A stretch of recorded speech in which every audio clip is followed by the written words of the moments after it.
Bonjour Ousmane, Bonjour, Mati. comment tu vas?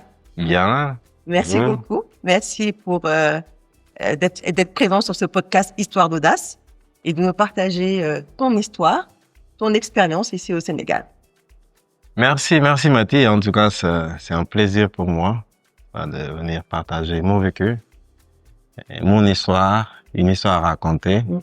Et je pense que au sortir de cette rencontre, beaucoup de gens pourront apprendre, n'est-ce pas, de mon vécu personnel, Effectivement, professionnel. effectivement.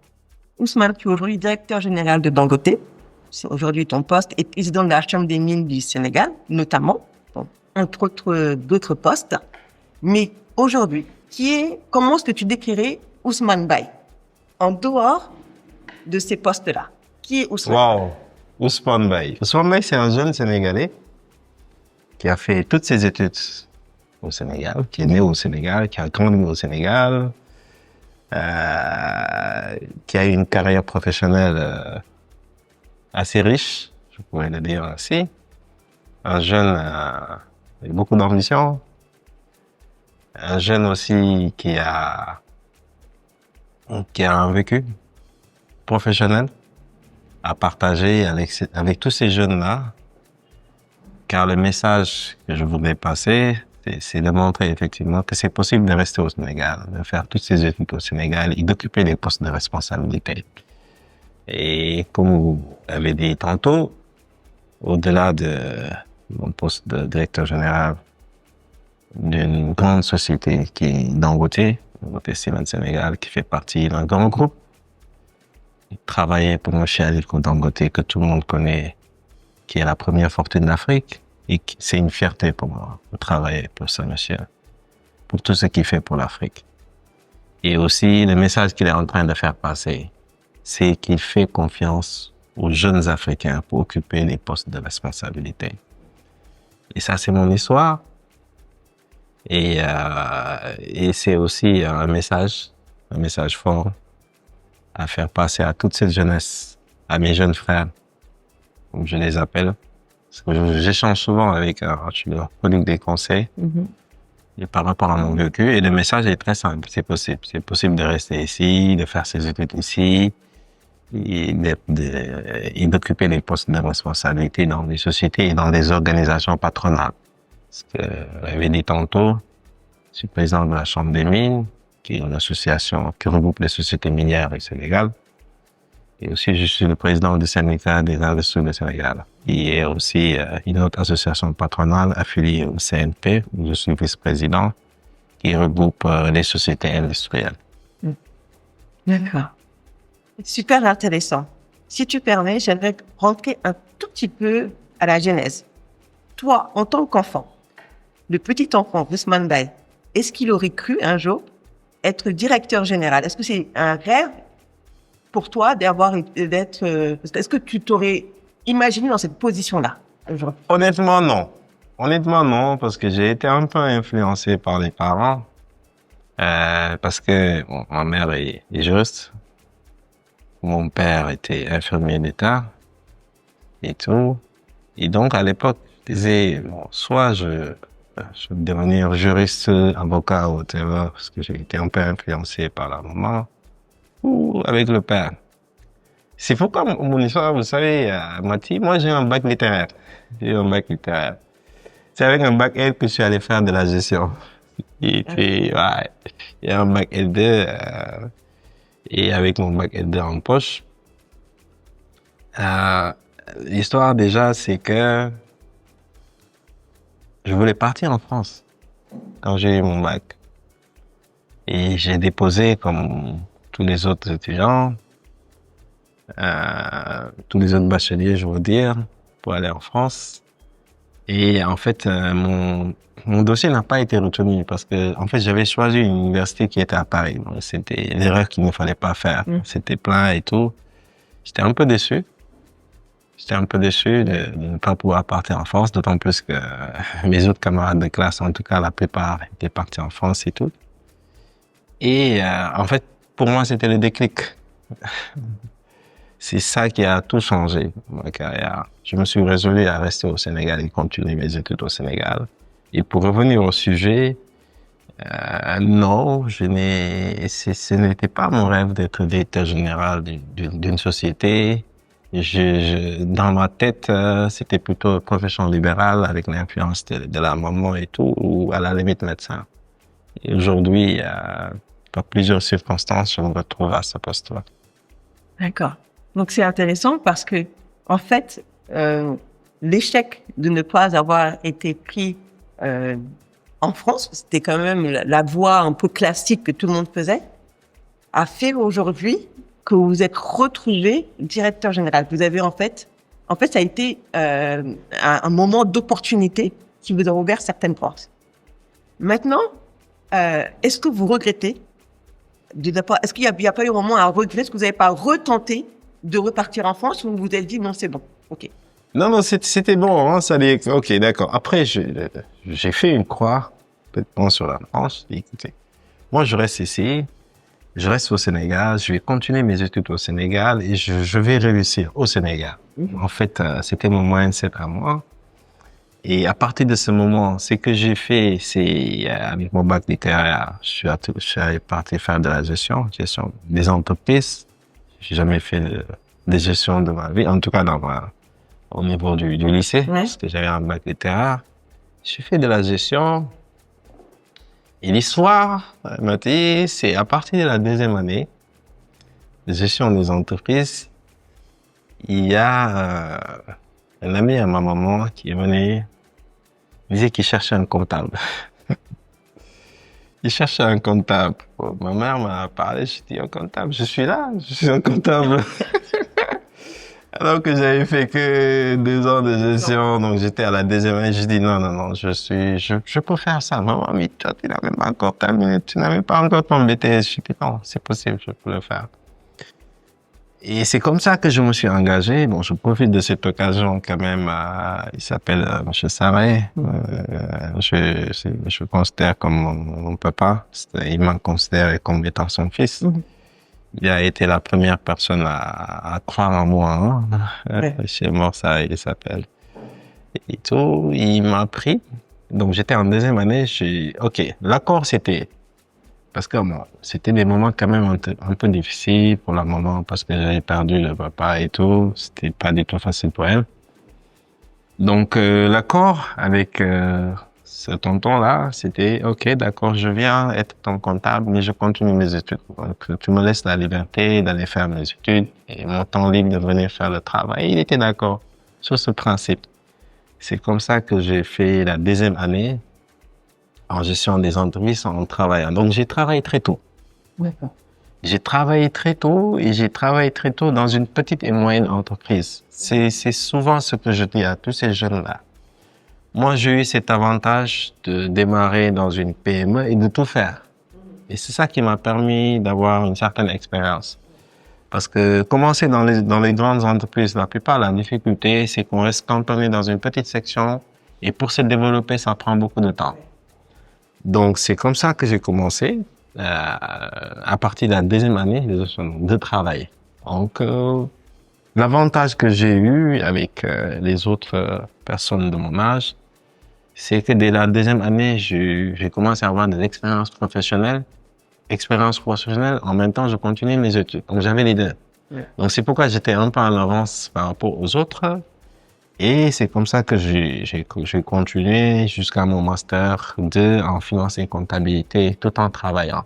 Pendant toute la durée des études. Toute la durée des études. Donc, bon, c'était 4 années difficiles. Quand je dis difficiles, bon, je me rappelle encore de ces moments de sacrifice. C'est que après, à partir de la licence, c'était des cours du soir. Donc, moi, je me rappelle pendant 4 ans, je sortais chez moi à 6h30, 7h pour retourner chez moi à 22h, 23h. Je l'ai fait pendant 4 ans. C'était des moments de sacrifice. Et je me rappelle, j'ai un ami souvent, on s'est taquiné parce qu'il y a une fois quelqu'un qui était venu chez nous et tout, il m'a trouvé là-bas. Il a dit, ah, mais ton ami là, il dit, non, c'est le gars là qui habite là-bas parce que les gens ne me voyaient même pas parce que je partais le matin et je retournais le soir. Donc, moi, je savais ce que je voulais. Okay? C'était clair dans ma tête. C'était clair dans ma tête. J'avais des objectifs. Écoutez, Moi, je sais ce que je veux, je sais où je veux aller. Et à partir de ce moment, la mayonnaise a commencé à prendre, j'ai commencé à avoir de l'expérience professionnelle. C'est là où, en 2009, j'ai été recruté par Dangote, en 2009, comme comptable. Ok. Ah, Comptable. c'était le premier, quoi. J'étais recruté comme comptable. Bon, j'avais déjà eu de Ouais. l'expérience avec Avec le mon oncle stage, là, ouais, l'alternance et tout. C'était pas un emploi, hein. Et tout, c'est en 2009 que je suis arrivé à Dangote comme comptable. Bon, c'était une opportunité pour moi. C'était la première fois que je travaillais dans une grande entreprise parce que je venais de PME, BTP, d'école et tout. Et c'est à partir de ce moment où, n'est-ce pas, il y a eu le déclic sur ma carrière. Je suis dans un grand groupe, j'arrive dans un grand groupe Dangote, je suis jeune, junior et tout frêle. Et là, c'est là où démarre, n'est-ce pas, cette carrière qui m'a amené à ce jour, il y a quelques années de cela, à ce poste de directeur général. D'accord. Donc, en fait, ce qui est intéressant dans ce que j'entends, c'est que la détermination, elle a été là dès le début. À partir du moment où vous avez commencé l'alternance, vous vous êtes dit, en fait, vous quittez. Vous n'avez pas l'entrée pour la France. Vous dites, c'est pas grave, je fonce. Vous avez le stage. Vous avez dit, c'est pas grave, je fonce. Et en fait, votre mantra, c'est je fonce et je vais au bout de ce que j'ai. C'est ça. Et aussi, entre-temps, je pense que c'était en 2007, 2006, quelque chose comme ça. Et tout. Après, j'ai eu un visa pour la France, hein, pour des vacances. D'accord. Et je me rappelle encore de ça. C'était la première fois que je partais en France, hein. Et tout. Je suis parti en France. Beaucoup de mes amis, quand je leur ai dit, je partais en France, à l'époque, ils disaient, ah, ok, tu vas plus revenir. En fait, personne dans le quartier, hein, avec mes amis et tout, ne pensait que j'allais revenir. Ouais. Je dis, guys, je vais, je reviens. Moi, je vais faire ma carrière ici. Qu'est-ce que je vais aller faire en France? C'était Ouais. pour des vacances et personne ne croyait que je partais pour des vacances, Ouais. hein. Je suis parti, je suis revenu. Et ça a semblé tellement bizarre. Pour beaucoup de mes amis à l'époque, hein, 2006, 2007 et tout, partir en France. Moi, j'avais un travail, mais pas un travail Oui. assez, oui. Et tout le monde, les gens se posaient des questions, quoi. Est-ce que, bon, il y avait quelqu'un qui dit, est-ce que moi-même je suis normal, quoi? Est-ce que ça va? Est-ce que ça va? Comment on dit? Est-ce que ça va et tout? Je dis non, ça va très bien. Moi, je sais ce que je veux. Je vais réussir au Sénégal. C'est Ouais. pourquoi je suis revenu. Et Dangote est arrivé en 2009. J'ai démarré là-bas comme comptable. J'ai été recruté par M. Mbaké, qui est décédé, paix à son âme. Et c'est comme ça que j'ai grandi dans cette organisation. Parce qu'en fait, quand je suis arrivé, je me suis mis à la disposition de l'entreprise. Je me suis mis à la disposition de l'entreprise. C'est que j'étais comptable, mais je faisais tout. Tout. Quand je dis tout, parce que c'était au début du projet, hein. Tu sais comment ça se passe les projets, il faut accueillir les gens, il faut préparer. Je suis même allé au marché acheter des ustensiles pour les expatriés qui venaient. Donc voilà, je m'étais mis vraiment à la disposition de l'entreprise. Cet engagement, cette volonté de bien faire les choses, cette conscience professionnelle que j'ai eue dès le début. Parce que, en fait, durant toute ma carrière, quand même, j'ai eu cette confiance professionnelle. Je n'avais même pas besoin, n'est-ce pas, d'un manager derrière moi pour travailler. Dès le début, j'ai eu ça. Ouais. Et tout. Et c'est ce que ma hiérarchie a toujours remarqué. Et c'est comme ça que j'ai eu des promotions. Je peux dire dans des intervalles, bon, c'est une histoire très bizarre, hein, dans des intervalles de 3 années. Ouais. J'ai eu des promotions presque 3 ans. Donc, je suis passé de comptable à chef comptable, responsable financier, directeur financier, directeur général par intérim et directeur général. Donc, dans une période de 15 ans, je suis passé de comptable à directeur général d'une même société. Donc, cela veut dire aussi beaucoup de choses. C'est la patience. Ouais. Et c'est le message que je passe souvent à tous ces jeunes-là qui n'arrivent pas à rester dans les organisations, qui tournent chaque 2 ans, 3 ans, parce qu'on a une petite augmentation de salaire, on va recommencer ailleurs et tout. Moi, durant toute cette période, j'ai eu beaucoup de propositions. À l'extérieur. À l'extérieur et ici, hein, en poste d'expatrié, et même de société locale, pour changer et tout. Je dis non, moi j'ai un objectif, c'est que je reste ici. Je suis dans un grand groupe, pourquoi faire le tour des trucs? Ouais. Je reste et je sais que je pourrais un jour aspirer à ce poste. Mhm. Je pourrais. Et pour arriver à ce poste, il faut tout simplement travailler. Pas d'autre secret. Travailler, rester professionnel Ouais. et rester la même personne. Rester authentique. Pour les gens qui me connaissent ici, depuis 15 ans avec lesquels je travaille, je suis la même personne. Ouais. Pas changer. Malgré les positions, Mhm. c'est respecter les autres, avoir cette attitude, n'est-ce pas, le leadership Ouais. permet de diriger des équipes. Parce qu'en fait, ces postes-là, c'est un poste de manager, Mhm. leadership.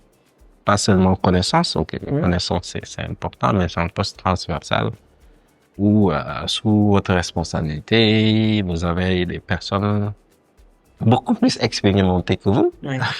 c'est clair, beaucoup plus âgées que vous, Ouais. et qui viennent d'horizons diverses, avec des cultures diverses.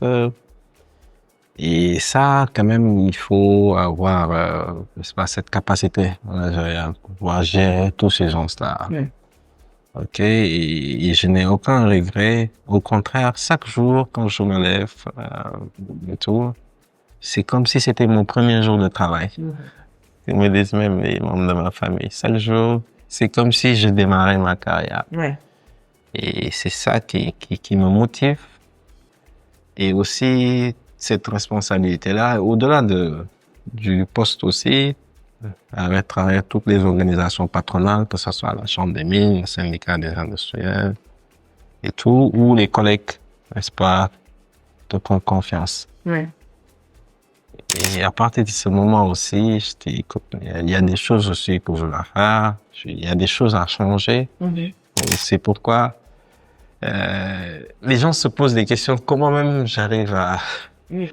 à gérer toutes ces affaires-là en même temps, c'est pas du tout évident, mais c'est un problème d'organisation et d'engagement. Quand je m'engage sur quelque chose, j'y vais à fond. Oui. Ça, c'est moi. Pas un demi-mesure. Voilà, c'est pas en demi-mesure. Quand je m'engage sur quelque chose, je suis dedans. Ok. Donc, Dieu fait bien les choses. On essaye quand même, à travers la Chambre des mines, vous avez vu, on a apporté notre touche. C'était pas évident. À travers aussi le syndicat professionnel des industriels, on essaye de faire changer les choses. Et c'est ça, Ousmane. Ousmane, c'est un jeune Sénégalais Mhm. qui a fait toutes ses études au Sénégal, qui a fait toute sa carrière au Sénégal, qui occupe des postes de responsabilité au Sénégal. Donc, le message est ça, comment dire, c'est possible de rester au Sénégal et de réussir. Et de réussir. Être un pur produit, contenu local, Pur produit, le local content, le local comme le content. disent les On autorités. le dit. Moi, je suis un pur produit de l'école sénégalaise. Et ce qui est intéressant, c'est quoi cet engagement, ces valeurs que vous portez? Ça vient d'où? Ça vient de l'éducation, ça vient parce que on sent vraiment que c'est des valeurs qui sont très importantes et qui vont permettre d'arriver à ce que vous êtes aujourd'hui. Et je pense que c'est important aussi de le dire et de le partager parce que comme vu, souvent les gens sont testés ou manquent d'engagement. Voilà, ça vient d'où? Non, bon, c'est un mix, hein. J'ai eu un papa très généreux, très généreux, et que Dieu l'accueille en son paradis. Malheureusement, il nous a quittés. Très généreux. Je me rappelle même, pour aider les autres, il était même capable de donner son salaire. Ça, c'est mon papa très généreux. Une mère très protectrice qui nous a éduqués.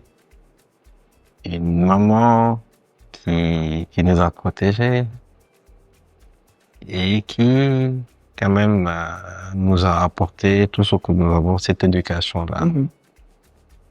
Et aussi très rigoureuse, hein. Oui. Oh, Imagine. très rigoureuse, Ouais. très rigoureuse jusqu'à présent, hein. Je profite de cette occasion pour la saluer, maître. Et c'est quand même elle qui nous a inculqué cela, l'éducation, moi et parce qu'on est 4 ans, mon père, moi et mes jeunes frères et sœurs. tout. On a grandi dans ce cocon familial où, pour le moment, c'était les études, les études, les études, l'éducation, bien éduquer ses enfants. Pour elle, c'était tout, quoi. Et je pense qu'elle a réussi parce qu'en fait, tous ses enfants, quand même, machallah. Donc, je pense que l'éducation, quand même, a une partie assez Une grande importante partie, qui a joué, n'est-ce pas, sur ma carrière. Et ce dont vous êtes le plus fier aujourd'hui, ce dont vous êtes le plus fier dans la carrière professionnelle, dans la carrière personnelle, qui fait que là, aujourd'hui, vraiment, j'ai accompli ça. Et ça, c'est quelque chose dont je suis vraiment...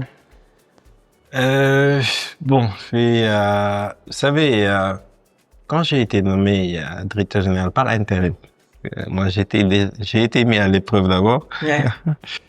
J'ai fait presque, je sais pas, 1 an et demi à 2 ans d'intérim avant d'être confirmé. D'accord. Et c'était une période où l'entreprise traversait des difficultés. Donc j'ai pris une entreprise qui était en arrêt de production dans des contextes économiques difficiles. Et je pense 2021, 2022, je me rappelle plus. Et tout, et j'ai été mis à l'épreuve. Donc, le premier défi, c'était de rassurer le personnel. Rassurer le personnel, c'était pas évident, avec une forte pression. Parce que le personnel, quand même, ils étaient inquiets. L'industrie fermée, carrément. Et qu'est-ce qu'il fallait faire? Et donc, moi, je discutais avec délégué du personnel. Je leur ai demandé de me faire confiance. C'était pas évident, hein. Et moi, je comprenais qu'ils étaient en train d'hésiter, ils n'avaient pas trop confiance. Écoutez, ce qu'on va faire, c'est, on va aller en congé. Congé collectif. Et après, chacun se posait des questions. Qu'est-ce qu'il veut? Il veut nous virer? En congé, on va jamais revenir. J'ai dit, écoutez, faites-moi confiance. Moi, je suis sénégalais. Comme vous. Donc, je sais ce que je suis en train de faire. Et toute l'activité va reprendre. Donc, ça n'a pas trop de sens quand l'activité est à l'arrêt que les gens viennent au bureau. Et si l'activité reprend, les gens veulent aller en congé. Aller en congé. On va reprendre. Et c'était cette confiance entre. Ils m'ont fait confiance. C'est tout ce que je leur ai dit. Après, l'activité a repris. 2 mois et demi après, bon, les gens sont revenus de congé. On a commencé à retravailler et tout s'est très bien passé. Donc, j'ai dû gérer cette crise sociale. Et à la fin, quand l'activité a repris et tout, ça, quand même, j'ai été fier de pouvoir réaliser cela. C'est prendre une entreprise, occuper ce poste de responsabilité. Une entreprise qui était en difficulté et pouvoir gérer, n'est-ce pas, toute cette période-là de crise, reprendre des activités et qu'après tout se passe normalement. Ok, ça, quand même, ça a été une fierté. Vraiment, de passer cette phase de transition. Et c'était une période de mise à l'épreuve. Bien sûr, Une période de mise à l'épreuve, c'était un défi. Et avec les autorités aussi, on était en train de voir comment reprendre les activités. Et ça s'est très bien passé. Donc ça, quand même, c'est une période où je suis très fier de voir réaliser cela. Même si encore, il me reste encore du chemin. Bien sûr. Donc, les objectifs, tous les jours, pour moi, c'est des jours de défi, défi à relever. Et aussi la confiance. La confiance que le groupe a eu en moi, c'était pas évident, hein, occuper ce poste de responsabilité à cet âge, très jeune. Très jeune. Où la plupart de mes collègues qui occupent cette position sont d'un âge beaucoup plus avancé que moi, avec beaucoup plus d'expérience et tout, et que le groupe m'a fait confiance. Et je me rappelle aussi quelque chose aussi qui me tarde toujours l'esprit, c'est quand le président du groupe, Aliko Dangote, était venu rencontrer l'ex-président Macky Sall, comme il le fait souvent.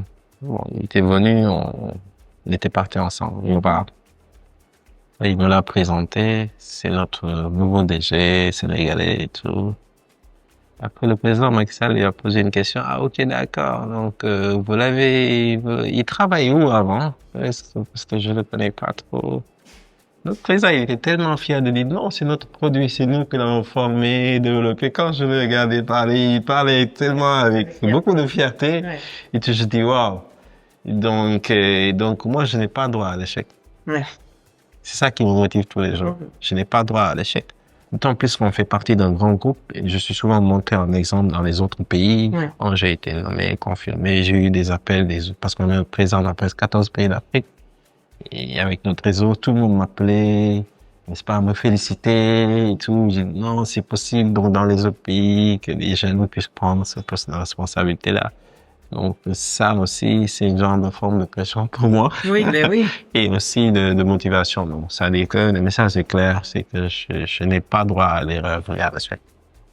Non, c'est une belle histoire. Et justement, le groupe vous a fait confiance. Donc, Aliko Dangote vous a fait confiance.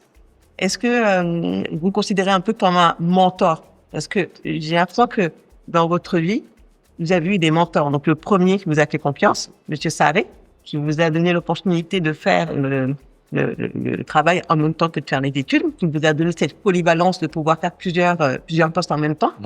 Et dans l'entreprise, des personnes qui vous ont fait confiance et qui vous ont fait évoluer comme ça tous les 3 ans jusqu'à arriver aujourd'hui au poste de directeur général. C'est quand même pas évident de se dire qu'on rentre en tant que comptable dans une entreprise et qu'on finit directeur général. C'est pas quelque chose, une trajectoire. Oui, c'est vrai. En fait, c'était plusieurs personnes parce que en fait, dans ma carrière, au niveau de Dangote, j'ai eu plusieurs responsables différents. Et à chaque fois, avec les responsables avec lesquels je travaillais, ils me faisaient une confiance spéciale. Donc, parce qu'ils avaient vu mon engagement pour le travail. Et cette conscience professionnelle où je n'avais même pas besoin d'encadrement. Donc, j'avais même pas besoin de quelqu'un. C'est pourquoi à chaque fois que j'avais un supérieur, après quelques temps, c'est lui-même qui me dit, écoute, moi, je sais que même le travail que je suis en train de faire là, tu peux prendre ce poste-là. Donc, je dis, écoute, non. Moi, en fait, je suis là pour apprendre. Okay? Cette humilité-là aussi, elle est très importante pour tous ces jeunes-là qui viennent, qui arrivent, qui veulent occuper des postes de responsabilité maintenant et qui sont très pressés. Et qui sont même pas prêts. Fois. Je dis, non, attention. Moi, je ne demande absolument rien. Moi, ce que je veux, c'est que quand je travaille avec mon supérieur, que j'essaie d'apprendre quelque chose. Parce que, en fait, vous savez, moi, je dis souvent aux gens, on ne choisit pas son patron dans une organisation. Si quelqu'un est votre supérieur, c'est parce qu'il a des qualités. Il peut avoir des défauts, sont tous des êtres humains. Mais il faut juste profiter de cette occasion de travailler avec une personne et d'apprendre. Et d'apprendre. Et c'est ça qui va vous permettre d'avoir votre vécu. C'est-à-dire que moi, durant toute ma carrière, je suis à apprendre avec toutes les personnes avec lesquelles j'ai travaillé. Ils viennent d'horizons différentes, n'est-ce pas, d'expériences différentes. Et à chaque fois, j'ai capitalisé. J'ai capitalisé. Et ce qui a fait que durant toute cette période, avec différents managers qui m'ont donné des postes de responsabilité, n'est-ce pas, jusqu'à arriver à ce poste de directeur général. Donc, l'engagement, le sérieux, le professionnalisme, ce sont vraiment les maîtres mots qui vont nous aider aujourd'hui à être reconnus au sein de l'entreprise. Et on nous a donné la confiance pour jusqu'à arriver aujourd'hui. Et la constance. Et la constance. La constance. Et ne pas être pressé. Ne pas être pressé. Ne pas être pressé. Ça, c'est un point, ça, je le vois souvent avec tous ces jeunes-là. Ils sont très pressés. Ils sont très, très, très pressés. Et aussi, il y a cette pression sociale qui fait que beaucoup de jeunes aussi échouent. Cette pression sociale, elle est très importante au Sénégal. Parce que, en fait, ce sont les petits mots. C'est ce que je disais tout à l'heure. Il y a un jeune qui vient de démarrer sa carrière, qui dès le début commence à entrer dans des histoires de prêt bancaire pour acheter un véhicule, parce que tout simplement, il y a quelqu'un qui a un véhicule, tu ne l'as pas. Tout simplement, tu étais allé à une cérémonie familiale, on t'a dit que telle personne a acheté un véhicule, pourquoi tu l'as pas encore acheté? Et tout, et après, à partir de ce moment, ils entrent dans cet engrenage, n'est-ce pas, de prêt. Et après, ils commencent à vivre au-dessus de leurs moyens. Et après, ils sont frustrés, ils sont démotivés. Après, ils se retournent contre l'entreprise. Alors que c'est eux-mêmes qui sont allés prendre des engagements à gauche et à droite. Le salaire n'est pas suffisant. Après, ils quittent pour aller ailleurs parce qu'ils ont une petite augmentation. Et à partir de ce moment, tu vois, les jeunes, après 10 ans, 15 ans de carrière, ils n'avancent pas. Et aussi, il y a un autre point important, Mati, pour ces jeunes. C'est d'éviter, n'est-ce pas, d'être dans sa zone de confort. Parce que ce que je dis souvent aux jeunes, c'est que il n'existe pas d'école, que ce soit au Sénégal ou dans le monde, qui délivre un diplôme de directeur. Ça n'existe pas. Ça n'existe pas. Donc, tout le monde sort avec les mêmes diplômes, hein, que ce soit en finance, comptabilité, ressources humaines, avec les mêmes diplômes. Maintenant, ce sont les gens qui sont dans les organisations, qui ont, n'est-ce pas, qui sont pas pressés, qui ont la soif d'apprendre. Parce que si on est dans sa zone de confort, c'est que je viens, je suis comptable, je pars à la retraite en tant que comptable. Oui. Il y en a, hein? Oui. Parce qu'ils sont dans leur zone de confort. Ils ne font que ce qu'on leur donne. Ils se limitent à ça. Ils n'essayent pas de faire autre chose. Et ça se voit même, hein, quand tu es manager, tu le sens très rapidement. Et quelqu'un qui est dans sa zone de confort, il suffit de lui rajouter quelque chose, il commence à se plaindre. Non, c'est moi, mon contrat, il n'y a que ça. Ma fiche de poste, ça n'a mis que ça, donc je peux pas. Donc là, tu sais clairement que ce monsieur-là, il est dans sa zone de confort. Il ne va jamais avancer. Il va se plaindre qu'il n'avance pas. Mais en fait, s'il réfléchit, il sait pourquoi il n'avance pas, parce qu'il est dans sa zone de confort et c'est lui-même qui ne veut pas avancer. Donc ça aussi, c'est un élément important pour tous ces jeunes-là qui sortent de leur zone de confort, essayer d'apprendre tous les jours, d'essayer d'apprendre. Chaque jour, on apprend quelque chose. Chaque jour, beaucoup de choses changent, la technologie change, l'intelligence artificielle. Et peut-être d'ici quelques ans, les analphabètes, ce sont les gens qui ne pourront pas utiliser l'intelligence artificielle. Donc dès à présent, il faut que les gens se forment, n'est-ce pas? Sinon, on risque d'être carrément dépassé. Et aussi, on le voit sur plusieurs métiers, hein, qui sont des signes, surtout au Sénégal. Donc, par exemple, la mécanique, parce qu'on l'apprend sur le tas. Et maintenant, vous voyez, les véhicules sont électroniques. Alors, et c'est pourquoi il faut se poser la question. Regardez, Mathie, combien d'épaves de véhicules vous voyez à Dakar? Énormément. Énormément de véhicules, parce que ces véhicules ne peuvent pas être réparés. Parce que tout simplement, tous ces mécaniciens qui se sont pas adaptés très rapidement à l'électronique, ils sont dépassés. C'est pourquoi vous voyez des épaves un peu partout. Il n'y a pas d'expertise. Il n'y a pas d'expertise, donc c'est ça. Donc je pense qu'il faudra, c'est tous les jours apprendre, apprendre. Et l'intelligence artificielle, je pense que c'est le meilleur exemple. Les gens, n'est-ce pas, doivent tous les jours se former, apprendre, actualiser leur formation. Sinon, ils risquent d'être dépassés. Et ne pas dormir sur les lauriers, c'est leur équipe. Voilà, c'est bien ça. En fait, chaque opportunité se crée. C'est-à-dire que si on veut réussir, c'est à nous de créer les moyens pour pouvoir justement avancer. C'est ça, et c'est pas l'environnement qui joue, c'est vraiment soi. C'est soi-même. Voilà, c'est soi-même. C'est soi-même. C'est soi-même. Il faut croire en soi et se battre. C'est ça. Personne ne va vous pousser à arriver. Bon, vous pouvez avoir des mentors qui pourront vous aider, qui seront vos sources d'inspiration. Comme je dis, pour nous, pas moi en tant que Sénégalais, mais en tant qu'Africain, Aliko Dangote est par exemple un exemple. C'est pas de résilience, hein. C'est quelqu'un que peut-être personne ne connaissait il y a 20 ans de cela. Et maintenant, il est l'homme le plus riche d'Afrique.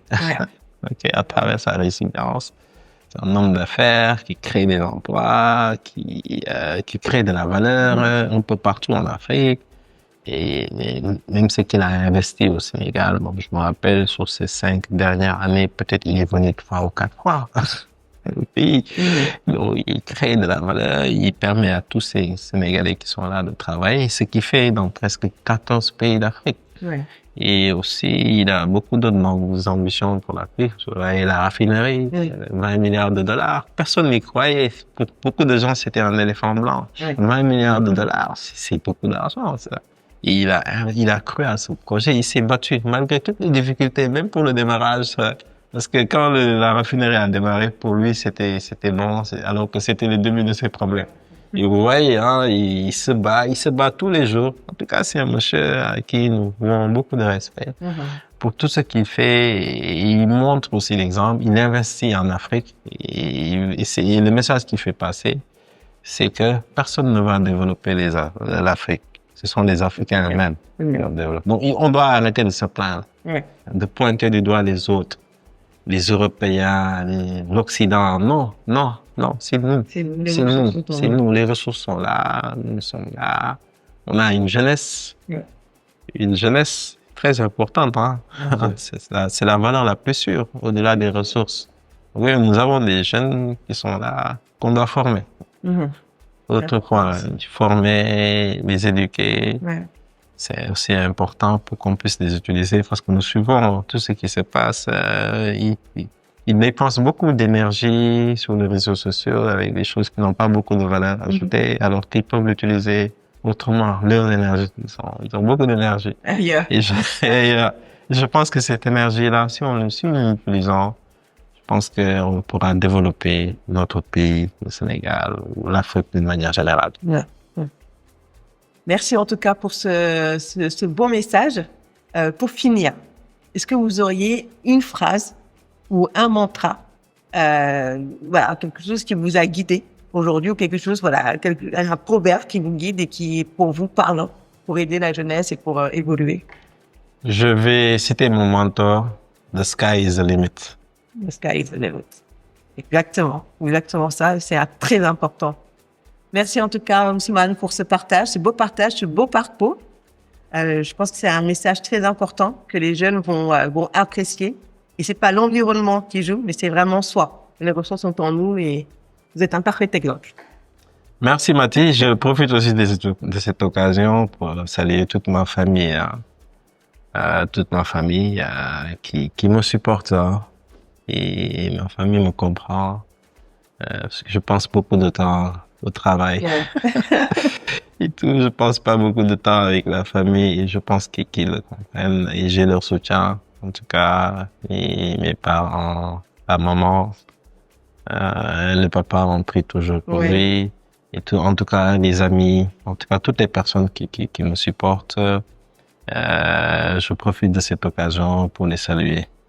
Voilà, et je vous remercie aussi de m'avoir donné cette opportunité pour échanger sur mon vécu et partager mon expérience avec des jeunes sénégalais, africains, n'est-ce pas, qui s'inspirent de moi.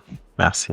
Merci pour cette générosité et merci encore pour le partage. Merci. À très bientôt. Merci, allez, à bientôt. Merci beaucoup.